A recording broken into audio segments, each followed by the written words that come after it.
अब आ जाओ इस पॉइंट पर, जब हम, मेरे मन में क्या आया कि हम उड़ीसा में एक इंस्टीट्यूट देखें, नाम भी ले लेते हैं, Kalinga institute of information technology, kit, industrial technology. तो किट को जब हम गए तो हमको किट देख के बड़ा अच्छा लगा, और हमको उससे ज्यादा अच्छा लगा जब हम देखे किस, Kalinga institute of social sciences. Kit में उनकी फीस MCA और MBA के लिए 10 लाख से ऊपर है, हमसे काफी ज्यादा। लेकिन किट की जो इनकम होती है, उस इनकम से वो लोग चलाते हैं इंस्टीट्यूट किस, जहां पर 23,000 आदिवासी बच्चे पढ़ते हैं, बिल्कुल गरीब बच्चे, और उनके लिए KG से लेकर के PG तक की पढ़ाई की वहां पर 23,000 बच्चों की व्यवस्था है। रहना, खाना, पीना, कपड़ा, खेलना कूदना सब की व्यवस्था है। उनका अपना फुटबॉल स्टेडियम है, क्रिकेट स्टेडियम है, यहाँ तक कि रग्बी स्टेडियम है। और रग्बी में वो टीम, उनकी टीम जो है, मतलब इंटरनेशनल स्कूल ओलंपियाड में उनकी rugby team, international school olympiad में, यानी जहाँ अमेरिका की टीम और यूरोप की टीम, रग्बी स्पोर्ट्स अमेरिका का, वहां जाकर के गोल्ड मेडल जीत के आ गए उड़ीसा के आदिवासी बच्चे। तो जो काम किया उन्होंने, मुझे लगा कि भाई ऐसा कुछ बिहार में भी होना चाहिए।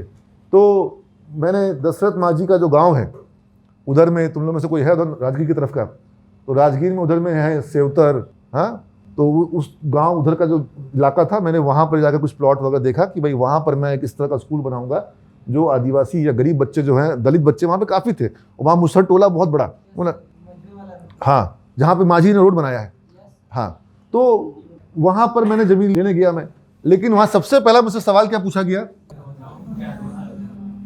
और कोई भी कहीं पे काम करने जाएगा क्या पूछा जाएगा, और अगर कोई छोटी जात का व्यक्ति किसी गांव में कुछ फैक्ट्री करना चाहता है, बड़ी जात वाले को हो सकता है कि उससे प्रॉब्लम, ये तो पहले था सीन, अब ये सब सीन में थोड़ा सा बदलाव आया है, लेकिन अभी भी ये प्रॉब्लम है। और हर चीज में आपका जातीय समीकरण वहां पर देखा जाता है। और बिहार की राजनीति, बिहार का जो सामाजिक समीकरण है, वो सब कुछ इकोनॉमी प्लस सोशियोलॉजी, सब कुछ किस पर बिगड़ गया है, मतलब जातीय व्यवस्था के कुचक्र में डूबा हुआ है बिहार।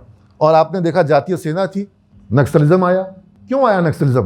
क्योंकि जब आप किसी को सप्रेस करेंगे तो फिर वो अपना रिवोल्ट करेगा। अब जब आप बहुत दिन किसी को सप्रेस करेंगे तो फिर तो वो विद्रोह करेगा। और फिर जब वो विद्रोह किया तो इन्होंने बना दिया अपना सेना, हाँ, तो फिर लड़ाई शुरू हो गई कि तुम मेरा मारोगे, हम तुम्हारा मारेंगे। अब जहां पर ये सब चल रहा होगा वहां पर इंडस्ट्रियलाइजेशन होगा, हाँ, ये तो मतलब आप समझ रहे बात को। और अभी क्या हम लोग इससे काफी उभर चुके हैं। मैं यहाँ ऑन रिकॉर्ड कहूंगा कि हम लोग इस फेज से बाहर काफी हद तक निकल आए हैं।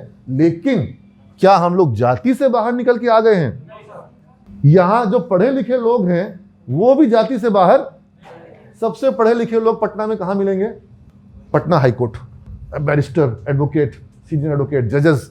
मैं उतना जाति को बहुत डीपली समझता नहीं हूँ, लेकिन मुझे इससे बहुत प्रॉब्लम होती है क्योंकि मैं इस पूरे सिस्टम में कहीं से भी फिट नहीं बैठता हूँ। मतलब मेरे को कोई भी जाति बहुत सपोर्ट में नहीं समझ में आती है। मुझे लगता है कि ये गड़बड़ है। यहाँ पर आप अपने जाति वाले का देख रहे हैं, आप विकास की बात नहीं देख रहे हैं। आप वोट देते वक्त भी जाति देखते हैं, आप सब काम में जाति देखते हो, ये बड़ा गड़बड़ है। IAS ऑफिसर्स जो हैं वो भी जाति देखते हैं।